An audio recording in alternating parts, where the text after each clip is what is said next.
द्वारा दीदी जी प्रकाशित करेंगे और हम सभी स्पार्कलर्स दीदी के एक एक वाक्य का, एक एक महावाक्य का आनंद लेते हुए अपने में शक्ति भरते चलेंगे।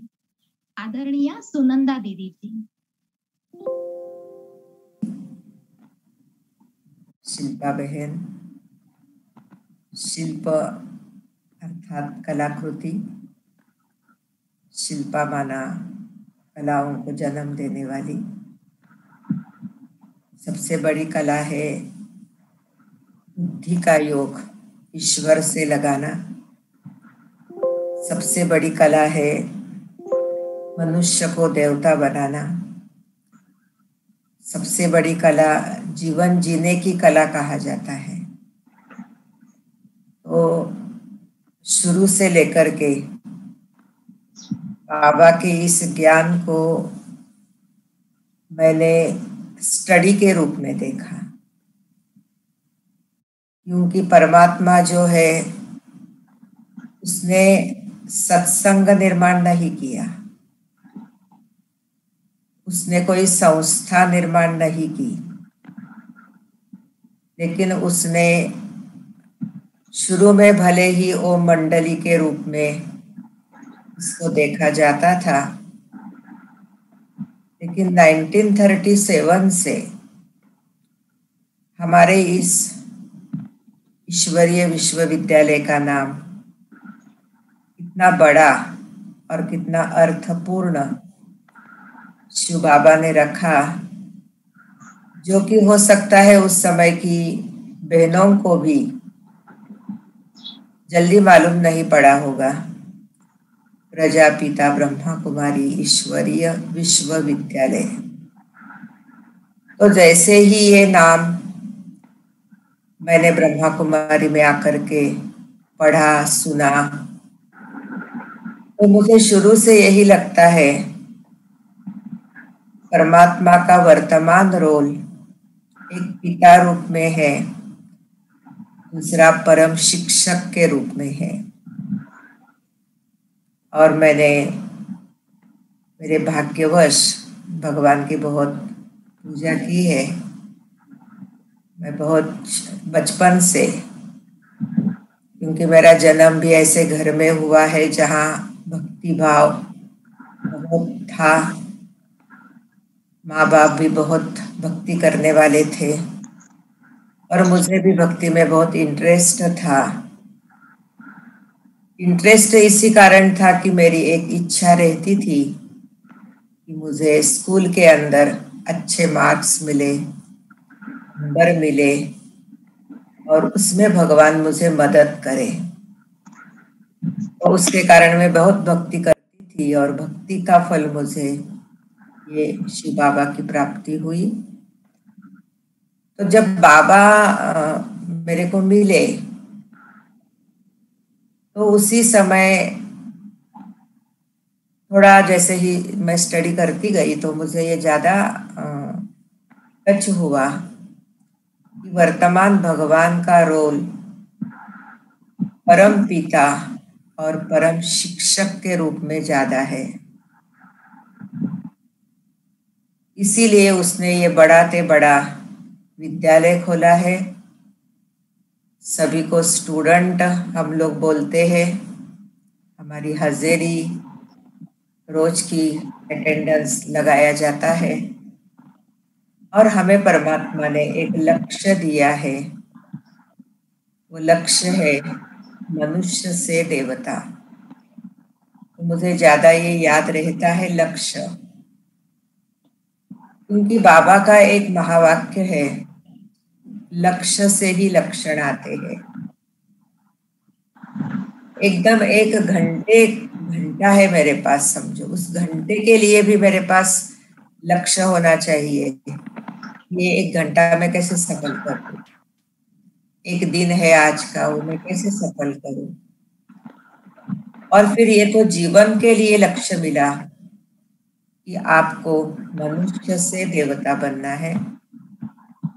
और मैंने भक्ति बहुत की है, इसलिए मुझे जब मैंने बाबा का वचन समझ में आया, सुना तो शुरू से, लेकिन जैसे जैसे समझ में आया तो मुझे संत तुकाराम महाराज का वचन याद रहता था, देव पहावयासी गेलो, देव होऊ नीची आलो। और दूसरा ये था कि तू आप देव है इसलिए मैं आपके पास आया। वो विट्ठल को बोलता है कि तू भगवान है इसलिए मैं आया हूँ, देव है इसलिए मैं आया हूँ, लेकिन आज मुझे मालूम पड़ा कि तुम देव नहीं हो, इसलिए मैं पीछे जाता हूँ। तो जब मैं बाबा की बनी तो मुझे याद आया, समझ में आया कि सचमुच सारे जो भी देवी देवताएं हैं, श्री कृष्ण, श्री राम, श्री लक्ष्मी, श्री नारायण, ये सब मनुष्य का अपना असली रूप है। ये कोई भगवान नहीं है। भगवान एक बाबा ही है, और बाबा जो भगवान है, त्रिलोकीनाथ है, त्रिकालदर्शी है, तो जो जैसा होता है वैसा ही वो दूसरे को बनाता है। तो भगवान भगवान है, तो इंसान को आकर के वो देवी देवता बना रहा है। तो जीवन का लक्ष्य तो हो गया, कौन सा? मनुष्य से देवता। उससे भी ज्यादा मुझे अच्छा लगता है पतित से पावन। पावन बनने का लक्ष्य है। लेकिन जैसे एक बिल्डिंग बांधनी होती है, आज सोचते हैं बिल्डिंग बांधनी है, लेकिन बिल्डिंग बांधने के लिए प्लान बनाना पड़ता है, मैन पावर चाहिए, मनी पावर चाहिए, समय फिक्स करना पड़ता है। फिर धीरे धीरे जमीन जिसको हम भूमि शुद्धिकरण या भूमि पूजन कहते, उस दिन से वो स्टार्ट हो जाता है। लेकिन जितनी बड़ी बिल्डिंग उतना उसका समय लगता है, पैसा लगता है, अच्छे लोग लगते हैं। तो मैंने यही जीवन में लक्ष्य रखा कि भगवान मेरे जीवन की बिल्डिंग को बनाना चाहता है, ये उसकी इच्छा है। लेकिन फिर उसकी इच्छा को मैंने अपनी इच्छा बनाया, क्योंकि ज्ञान नहीं था तो कोई जीवन का लक्ष्य था ही नहीं। जैसे लौकिक लोगों का लक्ष्य होता है कुछ डिग्री हासिल करे, कुछ कमाई करे, वही मेरे भी जीवन का लक्ष्य था कि मैं कुछ और एजुकेशन लूँ और अच्छी कमाई करूँ। लेकिन जब बाबा मिल गया तो बाबा ने कहा कि बच्चे, तुम पहले श्री लक्ष्मी, श्री नारायण समान थे, अब तुम बहुत सामान्य नर नारी हो गए हो, तुम्हें वापस वो बनना है। और भगवान के प्रति सदा ही ये श्रद्धा रही कि भगवान कभी झूठ नहीं बोलता। भगवान किसी को खुश करने के लिए भी झूठ नहीं बोलता। तो भगवान ये हमको लक्ष्य दे रहा है कि तुम्हें देवी देवता बनना है, श्री लक्ष्मी, श्री नारायण समान बनना है। तो सचमुच मैंने अपना वो लक्ष्य बनाया कि मुझे बनना है। क्या बनना है? पतित से पावन, बहुत शुद्ध बनना है मुझे। शुद्धता के प्रति, स्वच्छता के प्रति, सत्यता के प्रति शुरू से आकर्षण रहा कि मुझे स्वच्छ बनना है, क्लीन, साफ। फिर आते रहे, सुनते रहे, करते रहे। बाबा के मुरली के तरफ ज्यादा ध्यान रहता है, क्योंकि पढ़ाई है लक्ष्य को हासिल करने का माध्यम, मुरली है। तो मैंने मुरली के तरफ 3 दृष्टिकोण रखे। पहले मुरली माना भगवान मुझे अपने मन की बातें सुना रहा है। तो भगवान अपनी बातें मुझे सुना रहा है। तो जैसे लौकिक में जितना बड़ा व्यक्ति हमें कुछ सुनाता है उतना वो हम ध्यान से सुनते हैं। आज हम प्रैक्टिकल भी देखते हैं। मधुबन के अंदर डिक्लेयर हो जाता है आज क्लास किसका है? सो एंड सो का है। कम लोग होते हैं। आज क्लास उषा बहन का है, वे ज्यादा होते हैं। आज क्लास दादी जी करा रहे हैं, फुल। तो बड़ा क्लास कराने वाला है तो फुल, जरा छोटा कराने वाला है तो फिर उस प्रमाण हम देखते हैं सामने कितने लोग बैठे हुए होते हैं। अभी बाबा तो सबसे बड़ा है, भगवान है, भाग्य बनाने वाला है, और वो आया ही है बहुत कुछ लुटाने के लिए, देने के लिए, और देने का उसका माध्यम मुरली है। तो मैं मुरली को उस ढंग से सुनती हूँ कि भगवान, सारी दुनिया उसको कितना याद करती है, सारी दुनिया ने उसके कितने मंदिर बनाए हैं, मस्जिद बनाए हैं, और ऋषि मुनि, बड़े बड़े लोग कहाँ कहाँ जा कर के उसके लिए तप जप कर रहे हैं। और वो मेरे सन्मुख बैठ कर के, पहले बाबा दिखाई नहीं देता है, प्रॉब्लम तो वो है। अगर बाबा ऐसा दिखाई देता, हम देखते ही है अव्यक्त वाणी सुनने के लिए कितने हजारों लोग तरस पड़ते हैं। हम खुद भी जब ज्ञान में नए नए थे, बाबा आते थे 6 बजे, लेकिन 3 बजे जाकर के ही सामने बैठ जाते थे, है ना। तो ये भाव रहता है कि भगवान मुझे सुना रहा है, खाली सुना नहीं रहा है, तो बाबा के सुनाए हुए महावाक्यों को मुझे समाना है। अर्थात मुझे अपने जीवन के हर पल जितना मैं बाबा के ज्ञान को इन इंद्रियों में धारण करूं, वो मेरा प्रयास रहता है। कोई भी प्रॉब्लम आती है तो मैं यही सोचती हूँ कि मुरली में बाबा ने क्या कहा है। अर्थात दूसरा मैं मुरली को उस तरह से देखती हूँ कि मुरली माना मानव जीवन के अंदर सूक्ष्म और स्थूल, दिखाई देने वाले और न दिखाई देने वाले सारी समस्याओं का समाधान है, प्रश्नों का उत्तर है। क्योंकि भक्ति में शिवलिंग का एक नाम है उत्तरेश्वर, उत्तर देता है वो सबका।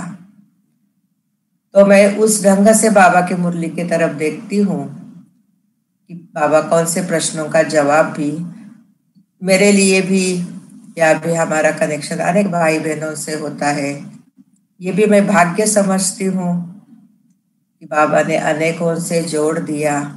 तो उनके भी कुछ प्रॉब्लम होते हैं, उसका भी जवाब मुरली के अंदर होता है। अगर मैं सही ढंग से उसको सुनूं तो मैं उनको देने के लिए भी मेरे को अच्छा हो जाता है। तो प्रश्नों का जवाब उस रीति से भी सुनती हूँ। और तीसरा, मैं मुरली अच्छी तरह सुनूं तो बाबा को बहुत अच्छा लगता है। लेटेस्ट भी 10 तारीख की मुरली में बाबा ने कहा कि बच्चे सवेरे की मुरली सुनो तो भगवान की तुम्हें याद प्यार मिलेगी। अगर आप ऐसे ही मुरली पढ़ेंगे या टीवी पर सुनेंगे तो वो याद प्यार नहीं मिलेगी। क्लास में जा कर के सुनो तो याद प्यार मिलेगी। तो इसलिए उस प्रकार से भी भगवान की मुझे डायरेक्ट ब्लेसिंग मिले, क्योंकि उसको वो अच्छा लगता है। देखो अभी मैं सुना रही हूँ, आप सुन रहे हैं अच्छी तरह से, अगर ऐसे ऐसे करके, है ना। तो सुनाने वाले को बहुत अच्छा लगता है कि भाई इसने कितना अच्छा सुना। तो बाबा की भी मुरली में अभी देखो हमारा आज सुनाने का भी रोल होता है, लेकिन सुनाने के साथ साथ सुनना भी होता है। तो मैं सुनूं भी अच्छी तरह से, सुनाऊं भी अच्छी तरह से। तो ये भगवान की मुरली है, तो पहले ब्लेसिंग मुझे बाबा की मिलेगी। बच्चे ने कम से कम मुरली अच्छी तो सुनी है ना, मैंने सुनाई तो बच्चे ने सुनी। हो सकता है सुनते समय कभी थोड़ा सुस्ती भी आ जाती है, लेकिन सुस्ती को भी भगाने का होता है। सुस्ती को नींद के रूप में परिवर्तन नहीं होना चाहिए। कुछ ना कुछ करके अपने को अलर्ट रख करके भगवान जो सुना रहा है वो सुनना चाहिए। फिर दूसरा भाव ये रहता है कि हमारे जो ब्राह्मण है, जिनको सर्वश्रेष्ठ ब्राह्मण कहा गया है, भक्ति में ब्राह्मणों के आशीर्वाद भी ऊंची आशीर्वाद मानी जाती है। तो ये सारे ब्राह्मण भी उस आत्मा पर खुश होते हैं जो आत्मा नियमित मुरली सुनती है। मैंने कई बार ये देखा है, अगर कोई मुरली सुनता नहीं है, सुनाना चाहता है, तो भाई बहन बोलते हैं बहन जी वो कभी सुनते नहीं है, तो सुनाए भी क्यों। एक ने तो मुझे कहा मैंने ऐसे सुनूंगा, जो गीता पाठशाला की बात थी। मैंने कहा वो भाई बहुत अच्छा मुरली सुनाता है, सुनाने दो उसको। तो बोला एक भाई ने, बहन जी मैं नहीं सुनूंगा, वो खुद नहीं सुनता है, खाली सुनाना चाहता है। तो ये भी मुझे अच्छा लगता है कि ब्राह्मणों को बहुत अच्छा लगता है कोई मुरली सुनता है, तो ब्राह्मणों की भी आशीर्वाद मिलती है। और डॉक्टर गुप्ता भाई से मैंने सुना कि 7 से 8 का जो टाइम है,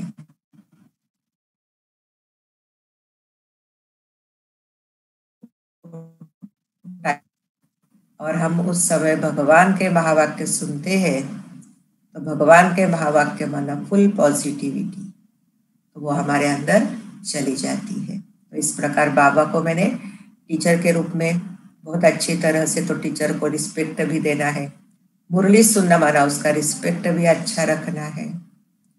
फिर देखा मैंने कि बाबा ने हमको 4 सब्जेक्ट दिए हैं, ज्ञान, योग, धारणा, सेवा। और अगर मुझे पावन बनना है, शुद्ध बनना है, तो मुझे चारों सब्जेक्ट के तरफ ध्यान देना पड़ेगा।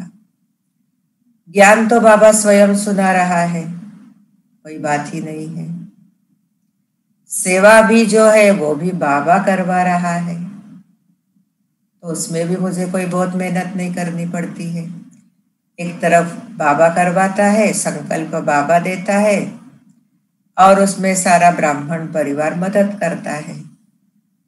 तो बाबा और उसके बच्चे सेवा करवाते हैं, तो मुझे क्या मेहनत करनी है। मुझे 2 बातों की मेहनत करनी है।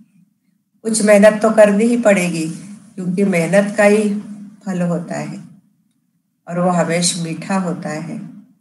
तो मुझे 2 बातों की मेहनत करनी है, एक योग, दूसरी धारणा। तो योग भी क्या है, तो है ही पिता। तो पिता का रूप तो सदा याद रहता ही है इंसान को। आज हम ज्ञान मार्ग में है, इतने सालों से चलते हैं, फिर भी अपने लौकिक पिता को, भले वो अभी है भी नहीं, फिर भी वो हमको याद तो आते हैं बीच बीच में, है ना, क्योंकि जन्म के दाता है, कुछ मेहनत उन्होंने हमारे ऊपर की है। आज ब्रह्मा कुमारी विद्यालय में भी हम देखते हैं, पहले लौकिक नाम जैसे भूल गए थे, लेकिन अभी हमारा आधार कार्ड निकला, मधुबन का कार्ड निकला, तो उसमें भी हमारा लौकिक नाम फिर आ गया। तो फिर लौकिक पिता तो याद रहता ही है। फिर शिव बाबा तो हमारा पारलौकिक पिता है, ब्रह्मा बाबा अलौकिक पिता है, और ये दोनों पिता जैसे एक है। तो वो याद तो हमको करने ही है, लेकिन कैसे।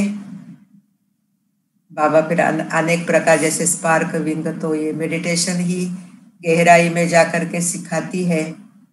तो बाबा को याद रखना है मुझे अपने मन के अंदर।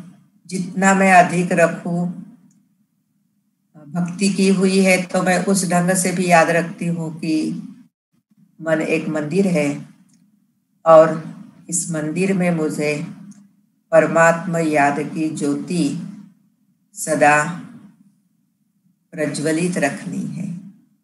तो कोशिश करती हूँ बाबा को भिन्न भिन्न रूप से, बाबा की शिक्षाओं के आधार से, बाबा के वचनों के आधार से मैं बाबा को बहुत याद रखूं। बुद्धि में रहता है कि सारे जन्म देहधारियों के साथ ही बिताए, देहधारियों के लिए ही बिताए, ये एक जन्म परमात्मा के लिए है। तो जितना मैं उसका सुख लूं और औरों को भी सुख उसका देने की कोशिश करूं, वही मेरे जीवन का एक अच्छा लक्ष्य हासिल करने का साधन है और धारणा। ज्ञान सुनाने वाले तो बहुत है संसार के अंदर। बाबा भी हमको हमेशा कहता है ज्ञान सुनाने वाले तो तुम लोगों से भी तीखे लोग हैं जो नॉन बिके हैं। तो यही लगता है कि धारयति इति धर्म, परमात्मा आदि सनातन देवी देवता धर्म की स्थापना करने के लिए आए हैं, तो मुझे धारणा करनी है। अर्थात बाबा का जो एक एक वचन है वो मेरे स्मृति में भी रहे, वृत्ति में भी रहे, कृति में आए, बोल में आए। उसके लिए सदा ये याद रहता है कि कोई भी समस्या आती है तो मैं समस्या को समस्या नहीं देखती हूँ, परीक्षा के रूप में देखती हूँ। और परीक्षा में हमेशा पास होने का होता है। और बाबा ने हम सबको, जैसे आजकल के दुनिया के अंदर सब जगह कोड वर्ड हम यूज करते हैं, पासवर्ड। अभी कंप्यूटर भी शुरू करना है तो क्या आपका पासवर्ड है, आपका मोबाइल का वर्ड क्या है, हर जगह पर टेलीफोन का कोड नंबर क्या है। तो ऐसे बाबा ने भी हम सभी बच्चों को एक अच्छा कोड वर्ड दिया है, वो है पास। बच्चे मेरे पास रहो,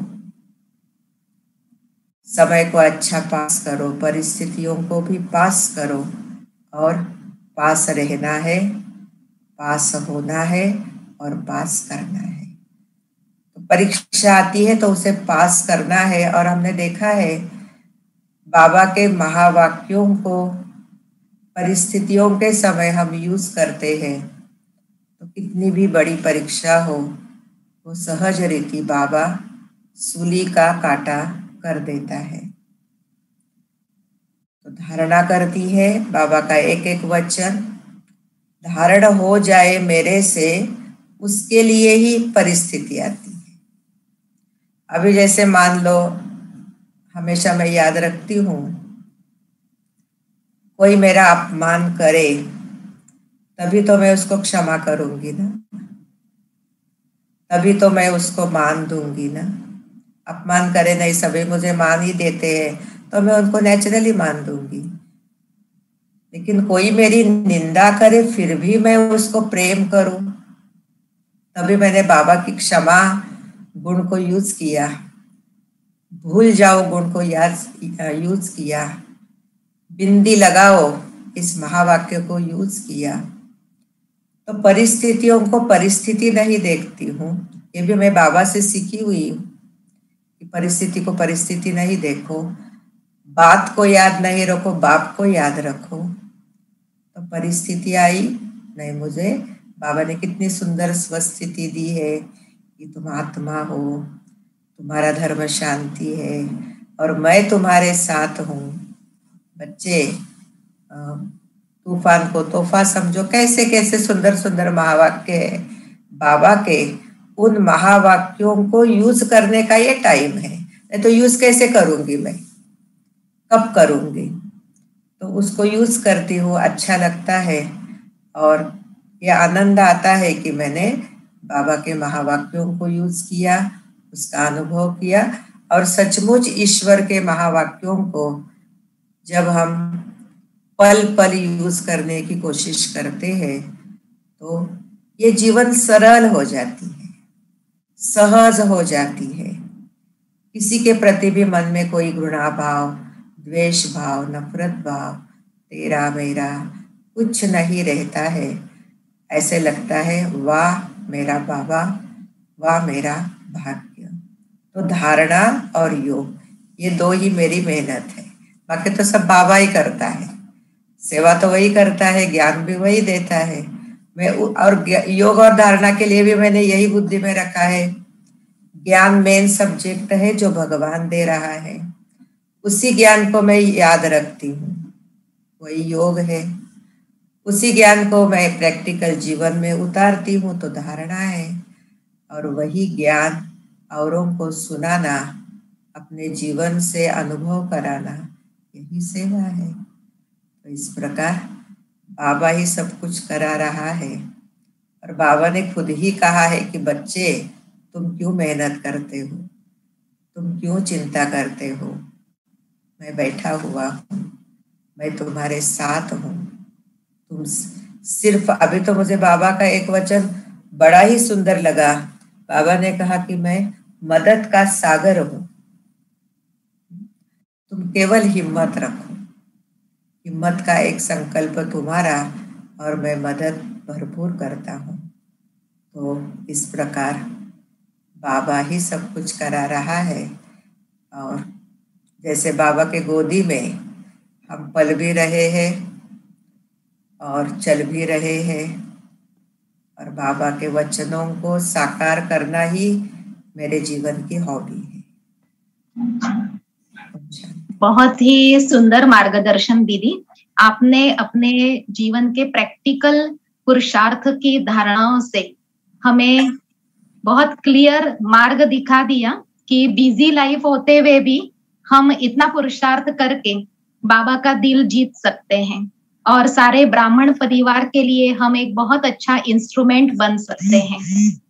दीदी जी, हमारी एक और बात आपसे रिक्वेस्ट है कि आप हमें इस बात को स्पष्ट करें कि वर्तमान समय पालना की रूपरेखा कैसी होनी चाहिए, क्योंकि पुराने भाई बहने जो हैं वो कुछ हिसाब किताब भी चुकता कर रहे हैं, और नए भाई बहने जो आ रहे हैं, संगम युगी न्यू जनरेशन, ये जैसे कि हमने कहा कि प्रभाव में है, इंटरनेट के प्रभाव में या कुछ बाह्य मुक्ता के प्रभाव में है। ऐसे समय में जो अव्यक्त पालना की आवश्यकता है उसकी रूपरेखा कैसी होनी चाहिए? शांति, ये आपका इस प्रश्न का जवाब मैं दो रीति से देने की कोशिश करूंगी। पहले तो पालना का लक्ष्य क्या हो, तो बाबा के महावाक्यों के आधार से ये आता है बुद्धि के अंदर कि पालना माना कुछ देना, और उनको देकर के सशक्त बनाना। क्योंकि जैसे लौकिक जीवन में अच्छे माँ बाप उनको कहा जाता है जो माँ बाप अपने बच्चे की शारीरिक, मानसिक और संस्कार दोनों तरफ ध्यान दे करके बच्चे को बड़ा करते हैं। शरीर भी अच्छा होना चाहिए और फिर उनका जो संस्कार है वो भी अच्छे होने चाहिए। तो इस ज्ञान मार्ग के अंदर भी हमको दो प्रकार के आत्माओं की पालना करनी होती है। तीन प्रकार भी कहे तो हर्जा नहीं। एक है बहुत पुराने, जो हम ज्ञान में आए उससे भी पहले चलने वाले, लेकिन ड्रामा प्लान अनुसार उनको देखने की सेवा कहो या जिम्मेवारी कहो बहनों के ऊपर आ गई है। अभी कहाँ गीता पाठशाला चलती है, 15 साल से चलती है, 15 साल ज्ञान में चलने वाले लोग वहाँ पर है। और जो हमने वहाँ बहन भेजी, अभी उप सेवा केंद्र बनाया और बहन भेजी, वो बहन समझो सेंटर पे रहते हुए उसको 10 साल हो गए हैं।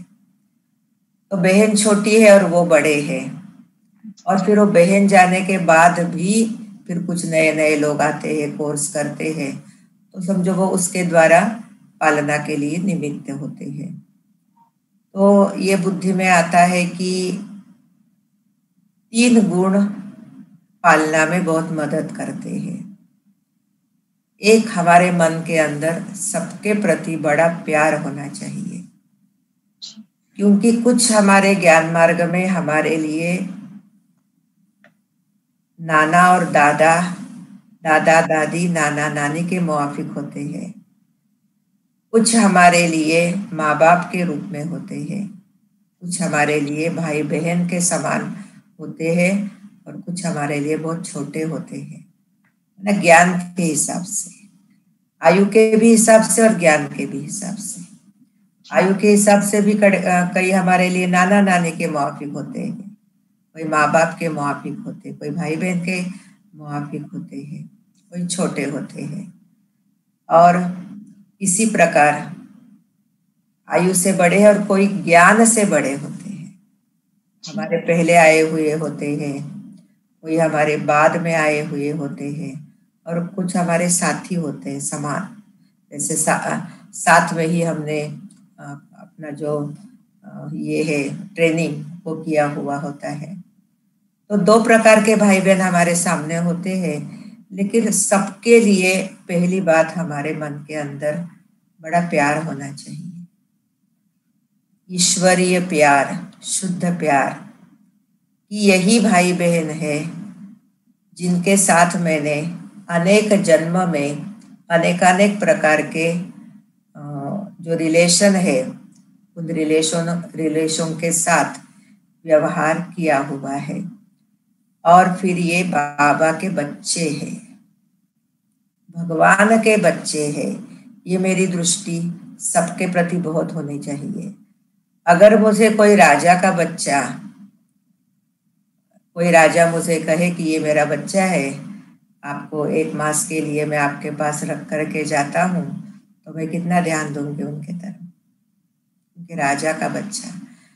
तो इसी प्रकार बाबा के जितने भी बच्चे हैं, नॉन बिके हो या बिके हो, ये सब भगवान के बच्चे हैं, और भगवान ने मुझे सेवा करने के लिए मेरे पास रखे हैं। तो ये भाव रहता है, अर्थात श्रेष्ठ भाव हम हर आत्मा के प्रति जितना इमर्ज रूप में सबके पास होता है, लेकिन इमर्ज रूप में रखे उतना अच्छा होता है।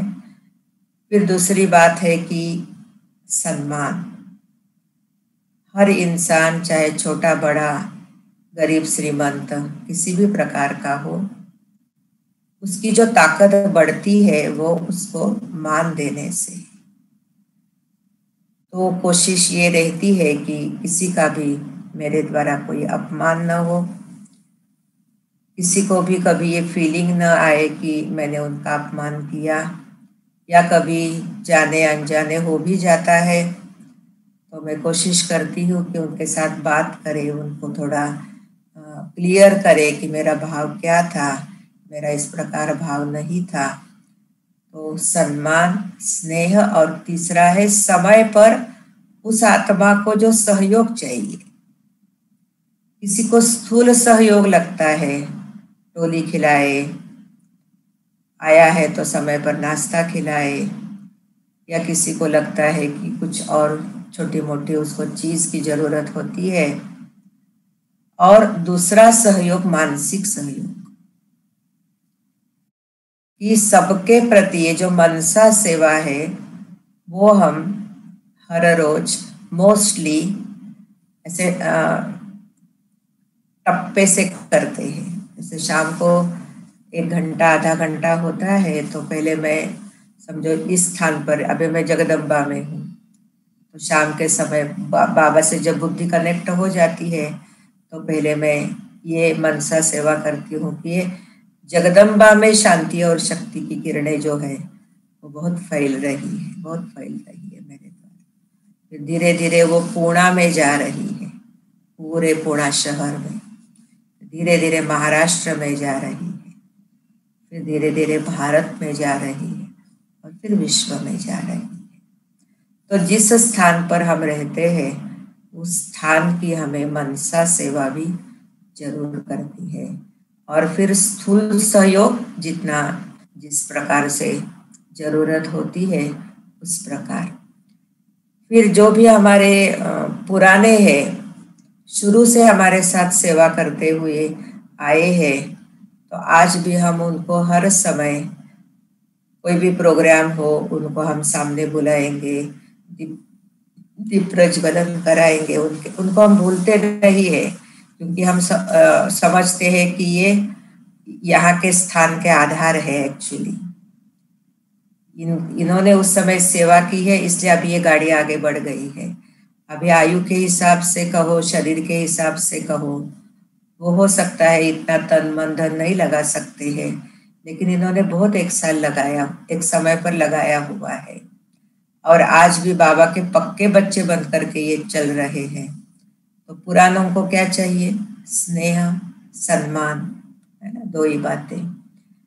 फिर जो आप समान है उनके लिए मैं बुद्धि में रखती हूँ कि मुझे ये स्थान बाबा ने दिया है, लेकिन ये स्थान बाबा और भी किसी को दे सकता था, लेकिन ये मेरा भाग्य है कि जो बाबा ने मुझे दिया, तो ये मेरे समान ही है।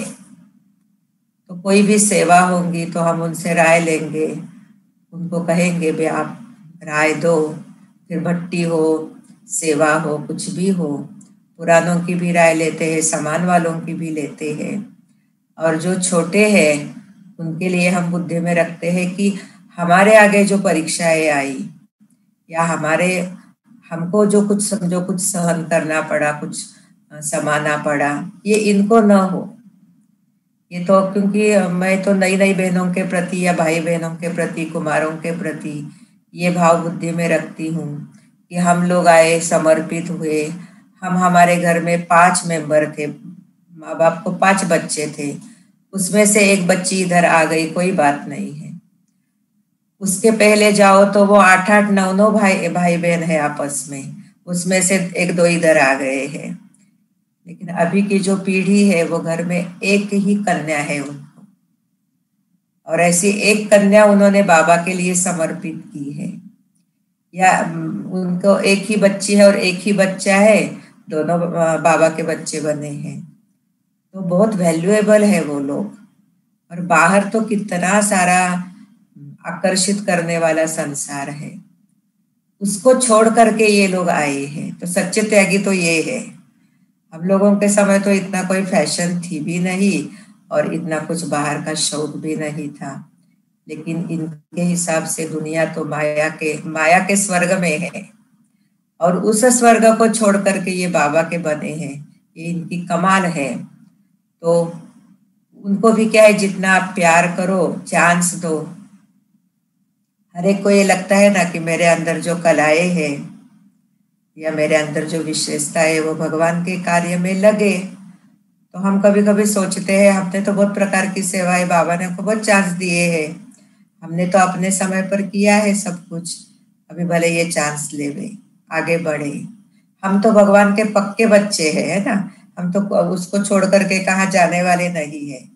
लेकिन आजकल के आए हुए हो सकता है छोड़ करके चले भी जा सकते हैं, उनको अगर अच्छा न लगा तो वो जाए नहीं। उनको जो चाहे बाबा देता है, देते रहे। तो स्नेह, सम्मान और सहयोग, ये 3 बातें, और हम सदा न्यारे प्यारे रहे। हम खुद प्रभाव मैंने ये देखा है कि आजकल की पीढ़ी सुनना नहीं चाहती है, देखना चाहती है कि ज्ञान प्रैक्टिकल हमारे जीवन में हो। और हमारे जीवन में प्रैक्टिकली ज्ञान होता है तो हमको भी अच्छा लगता है। सुनाओ वो करो नहीं तो अपना भी मन खाता है, दिल खाती है कि भाई मैंने सुनाया तो सही, लेकिन मैं कहाँ ये करती हूँ, मुझे भी करना चाहिए। तो इस प्रकार ये बाबा भी हमेशा कहता है कि बच्चे ज्ञान को प्रैक्टिकल में यूज करो। तो यही पालना का ये स्वरूप हो कि हम सबको स्नेह दे, बहुत प्यार दे, दिल से दे, ऊपर से नहीं, आत्मा से प्यार करें, उसके बाहर के पोस्ट और पोजीशन से नहीं। पोस्ट और पोजीशन को तो मान देना पड़ता है, लेकिन जो सही प्यार है वो हम आत्मा से प्यार करें, क्योंकि ये आत्माओं की दुनिया है। परमात्मा हम सबको आत्म अभिमानी बनाने जा रहा है। तो ये करो, ये करें। और दूसरा है कि कोई भी सेंटर पे आता है, हम उसके साथ और कोई कारोबार की बातें जो है वो जितना जरूरी है करनी पड़ती है वो करे, कुछ राय भी देनी पड़ती, सजेशन भी देनी पड़ती, लेकिन ज्यादा उनसे ज्ञान योग करवाए, क्योंकि आत्मा जो खाली हुई है वो ज्ञान योग से हुई है। नहीं तो स्थूल चीजें तो हर एक के पास है, खाना हर एक के पास है, वैरायटी अनेक साधन हर एक के पास है। और आपने जैसे कहा कि वो साधनों के प्रभाव में भी है ना। मोबाइल का प्रभाव तो हम देख ही रहे हैं, बीके को भी बहुत है। इवन मैंने देखा है मुरली इधर सुन रहे हैं, इधर मोबाइल लेकर के बैठे हैं, मतलब मोबाइल में हम मुरली देख रहे हैं। जो बहन सुना रही है मोबाइल में पढ़ रहे हैं, क्यों? उसके बजाय सामने देखो। बाबा कहते जो सुना रहा है उसको सामने देखो ना, है ना। नीचे वो मोबाइल क्यों देखे हम? लेकिन और हमारे मन में तो यही भावना होनी चाहिए कि भगवान सुना रहा है, बहन कोई निमित्त है, लेकिन उस घड़ी जैसे कि बाबा ही आकर के वो मुरली सुना रहा है। तो ऐसे हमें कंप्यूटर है, मोबाइल है, लेकिन हम डायरेक्ट किसको कुछ नहीं बोलते हैं, लेकिन हम कहते हैं कि नहीं, साधन उतना ही यूज करो जितना जरूरी है। साधन के आधार से भी सेवाएं हो रही है। अभी हम लोग आपस में मिल रहे हैं, ये साधन के कारण ही तो मिल रहे हैं।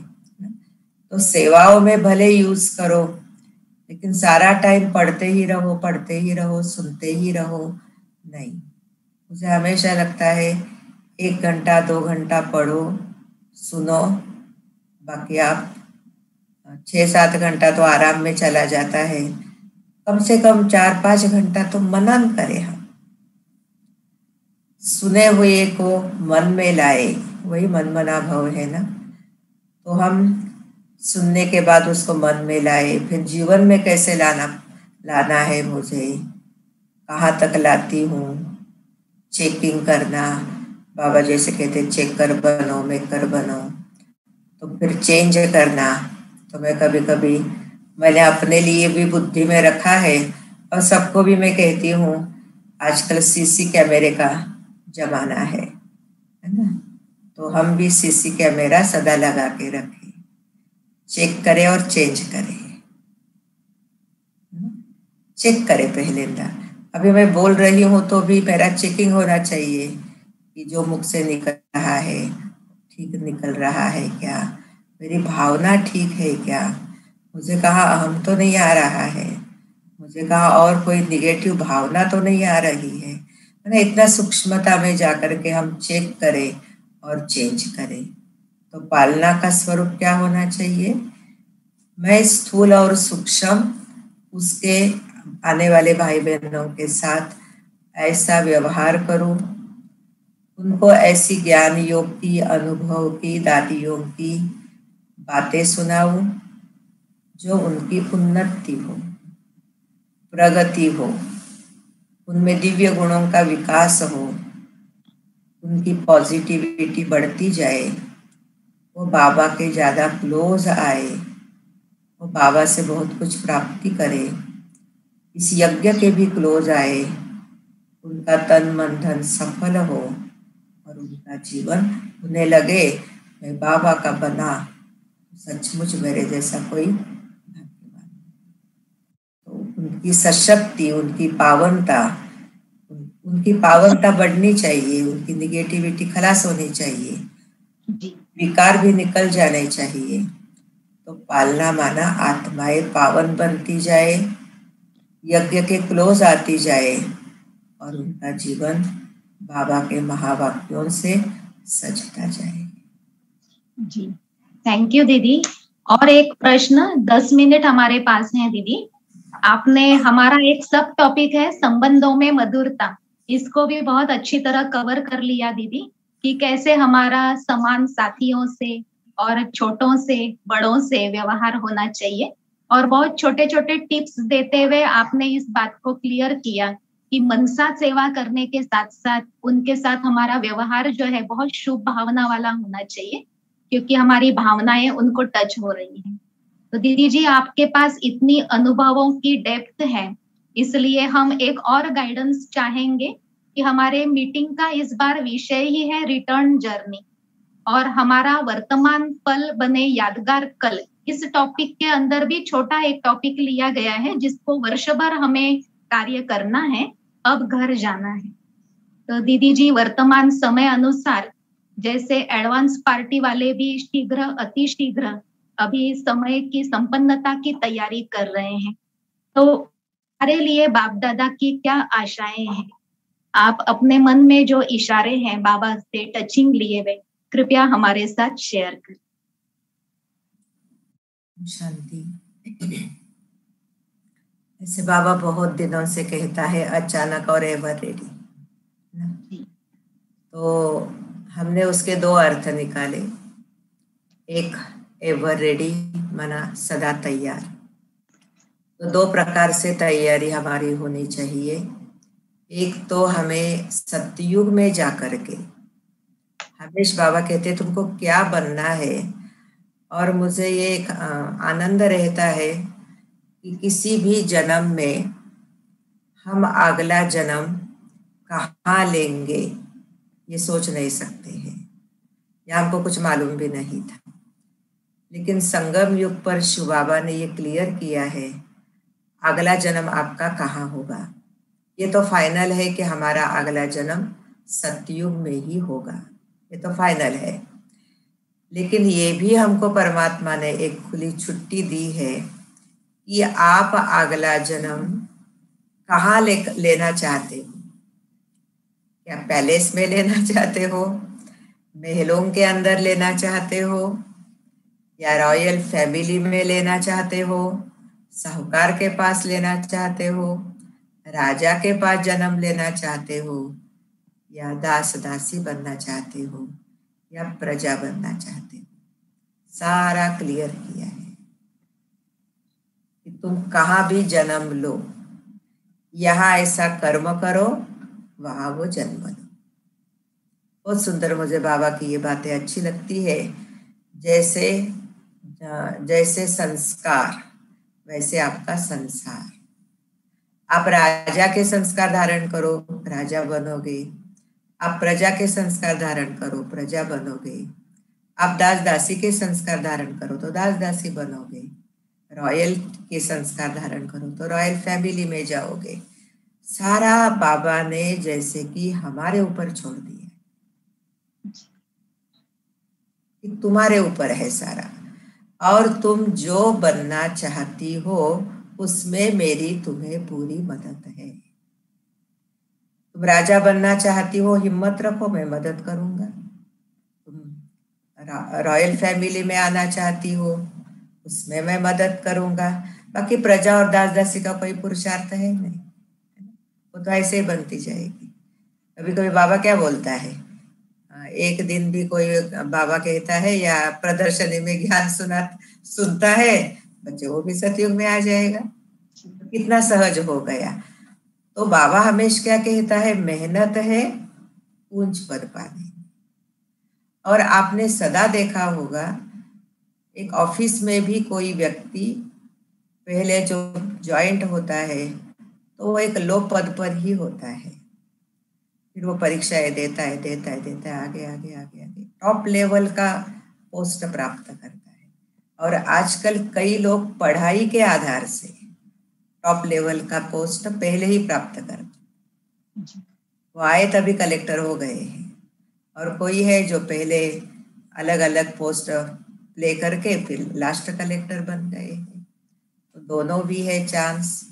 तो मैं हमेशा ये याद रखती हूँ, एवर रेडी माना मुझे सर्वगुण सर्वशक्तियाँ ज्ञान की सारी जो पॉइंट्स है वो मुझे सदा धारण करते हुए चलता है।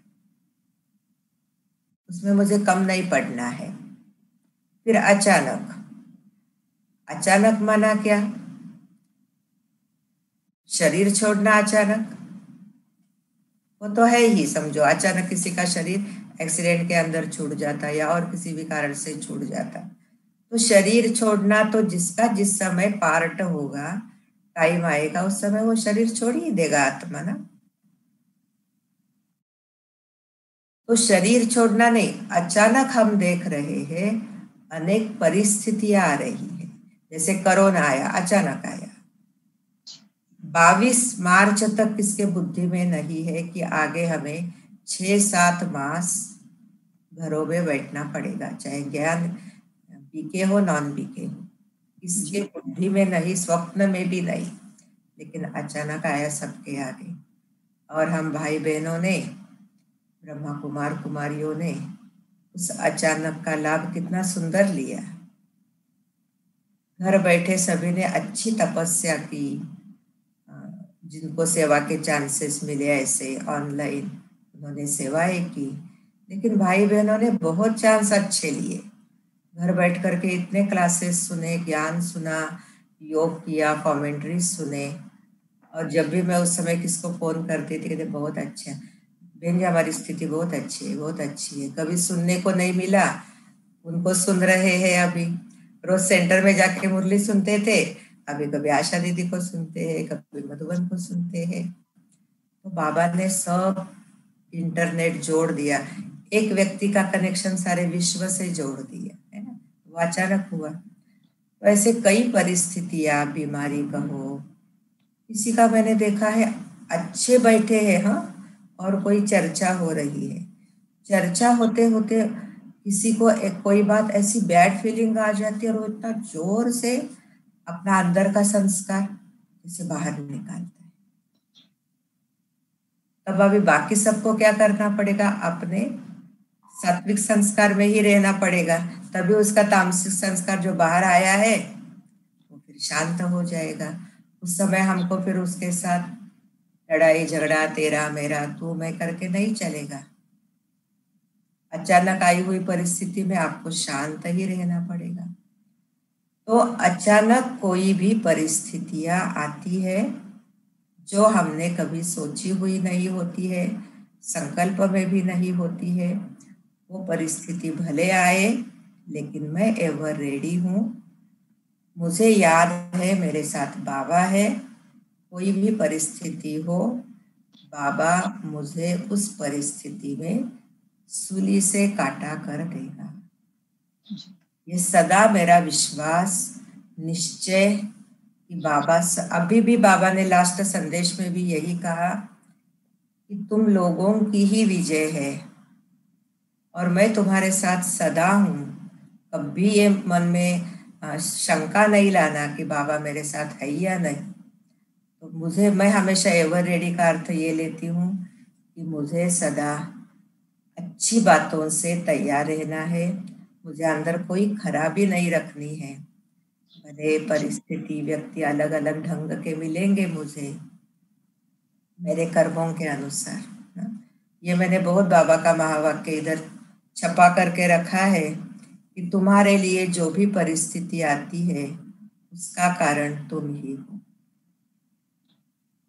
तुम किसी को दोष नहीं दो, क्योंकि ये सब निर्दोष है और ये ड्रामा प्लान अनुसार चल रहा है और मैं तुम्हारे साथ सदा हूँ। तो मैं यही कोशिश करती हूँ या सबको यही बोलेंगे कि समय प्रमाण हम बातों में न जा करके, बातें तो आएंगी, एंड तक आएंगी। मैं बाबा को कभी कभी बोलती हूँ, बाबा कभी तो बोलो ना, अभी परिस्थिति नहीं आएंगी।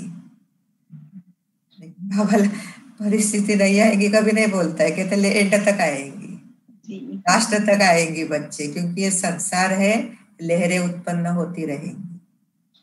संसार एक सागर के समान है, सागर में लहर न हो कैसे होगा? ये संसार भी सागर है, लहरें आती जाएंगी, लेकिन हमें लहरों से खेलना है, तंग नहीं होना है। और दूसरी बात, हम बहुत माया कोशिश करेगी तुम्हारे से कुछ कटु निकले, बैड फीलिंग तुम्हें आए, तुम्हारे से कुछ गलत हो जाए, पूरी माया की कोशिश रहेगी, लेकिन मेरे साथ बाबा है, उसको ऐसा हम पकड़ के रखे कि नहीं, मुझे कोई गलत नहीं करता है, मुझे कोई किसी भी प्रभाव में नहीं आना है। तो मैं अपने भाई बहनों को भी यही कहूंगी कि वर्तमान समय हम बाबा को बहुत अंग संग रखे। कोशिश यही करे, जैसे सारे शरीर में ब्लड है तो शरीर का एक एक अंग अच्छा चलता है, जहाँ पर भी ब्लड कम होगा वहाँ वो शरीर लटका पड़ जाता है, प्रॉब्लम क्रिएट करता है। उसी प्रकार ये जो ज्ञान का ब्लड है, अर्थात बाबा जो ज्ञान की बातें सुना रहे हैं, वो मेरे सारे एक एक अंग में हो, रूहानी ब्लड बने। मेरा कनेक्शन तो हमारा रूहानी ही है, सभी मेरे भाई बहन है, बाबा मेरा पिता है, तो मैं सदा रूहानियत में रहूं, एवर रेडी किस में रहूं, बाबा को याद सदा करती रहूं, सदा बाबा की बातों को बुद्धि में रखूं। और अचानक बहुत सारी सेवाओं की बातें लॉटरी लगती है कभी कभी, अब देखते हैं। तो बैड बातें भी अचानक आती है तो अच्छी बातें भी आती है। तो कोई भी बात आए, लेकिन मैं सदा ये याद रखूं कि बाबा मेरे साथ है, और जहाँ बाबा है वहाँ विजय है।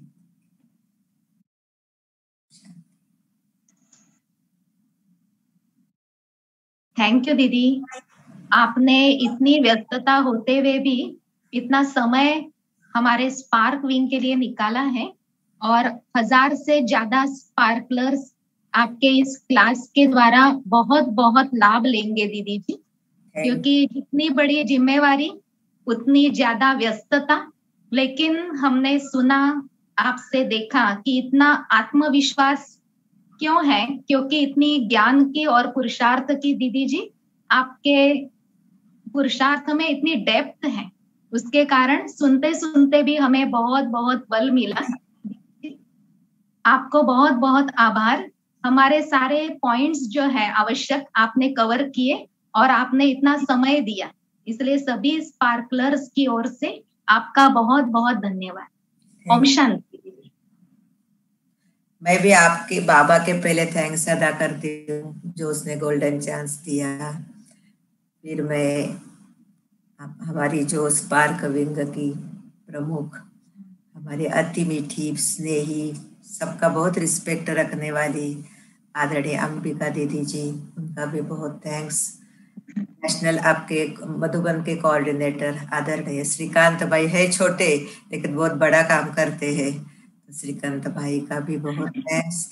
अलका दीदी जो महाराष्ट्र को संभाल रही है, उनके भी थैंक्स। राकेश भाई जो हम सबको जोड़ के देते हैं, उनके थैंक्स। और आप शिल्पा बहन जो सचमुच बड़े तो बड़े, छोटे सुभान अल्लाह, आपके भी बहुत बहुत बहुत थैंक्स। ओम शांति।